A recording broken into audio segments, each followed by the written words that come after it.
चीनी का मूल्य 25% घट गया। 300 रुपये में 5 किलो चीनी अधिक मिलता है। नया और पुराना मूल्य प्रति किलो निकालिए।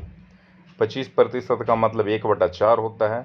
चूँकि घट रहा है मूल्य, 25% घट गया है ना, यानी कि 1/4 घट गया है, तो 4 में से गया 3/4। नया मूल्य 3, पुराना मूल्य 4। ठीक है।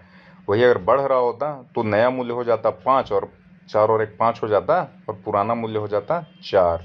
घट रहा है तो नया मूल्य 4 में से गया 3। ठीक है, ये वाला कॉन्सेप्ट तो क्लियर है। अब देखो, तो ओल्ड प्राइस 4 था, नया मूल्य घटकर 3 हो गया है, न्यू प्राइस 3 हो गया है। तो ओल्ड क्वांटिटी जो है वो 3 था, 3 हुआ होगा, और न्यू क्वांटिटी 4। तो जो न्यू क्वांटिटी 4 है वो कैसे है? ओल्ड क्वांटिटी जो 3 था उसमें 1 बढ़कर हुआ है, यानी कि जब हम 4 केजी चीनी लेने जा रहे हैं तो 3 तो पहले मिलता है, 1 एक्स्ट्रा मिल रहा है ना। 1 एक्स्ट्रा मिल रहा है कब? जब हम टोटल 4 केजी लेने जा रहे हैं। लेकिन हम तो 5 केजी एक्स्ट्रा ले रहे हैं ना। तो जब हम ये 5 केजी एक्स्ट्रा ले रहे हैं तो ये वाला टोटल 3 में भी 5 से गुना हो जाएगा, तो 15 केजी हम एक्स्ट्रा ले रहे हैं। ठीक है ना, 1 से 5 गुना हम एक्स्ट्रा ले रहे हैं ना, तो ये भी 5 गुना चीनी खरीदना पड़ेगा, यानी 15, यानी कि 300 रुपये में हम 15 और 5 20 केजी चीनी ले रहे हैं, तो 1 केजी का कीमत 15 आ जाएगा आंसर। अब पुराना मूल्य क्या था? तो पहले क्या था कि 300 रुपये में ये जो 5 केजी एक्स्ट्रा है उसको नहीं मिलता था, 15 ही मिलता था। तो पहले का कीमत 20 रुपये आ जाता था पर केजी। ठीक है, ये बहुत बढ़िया तरीका था।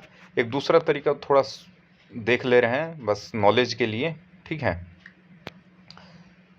300 रुपये में हम चीनी खरीदने गए हैं भाई, तो 25% जो 300 का कोई भी कीमत है उसका 75% और 25% में तोड़ दो, क्योंकि हमें 25% घटा हुआ मूल्य है ना।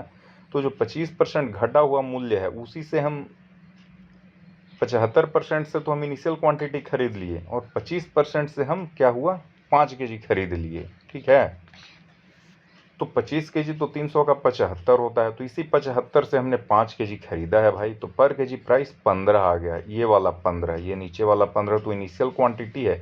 इनिशियल क्वांटिटी 15 कैसे है भाई? अब 225 रुपया में 75 रुपया में 5 केजी मिल रहा है, तो 225 रुपया में इनिशियल क्वांटिटी मिला। अब 300 रुपया में हमें थोड़े ही, अब तो 225 रुपया में ही हमें ये वाला मिल जा रहा है ना इनिशियल क्वांटिटी। तो क्योंकि 75 में तो एक्स्ट्रा मिल रहा है, तो इनिशियल क्वांटिटी 225 में, तो 225 में कितना, 15 रुपये चीनी का प्राइस है, तो 225 रुपये में इनिशियल क्वांटिटी यानी कि 15 केजी मिल जा रहा है।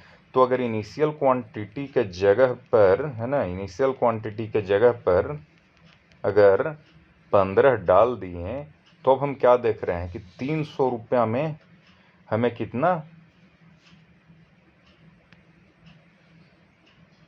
अभी 20 केजी मिल जा रहा है, 15 और 5, तो उससे हमें क्लियर है भाई। 300 में अगर हम 20 से करें तो ये तो हमें 15 मिल रहा है, ये हमें पहले ही मिल गया था, 1 केजी का था। लेकिन पहले क्या था, 300 रुपया में ना इनिशियल क्वांटिटी ही मिलता था। ठीक है, 15 है, तो क्या था कि पहले 1 केजी का प्राइस कितना हुआ होगा, 300 भागा 15 यानी कि 20। ठीक है,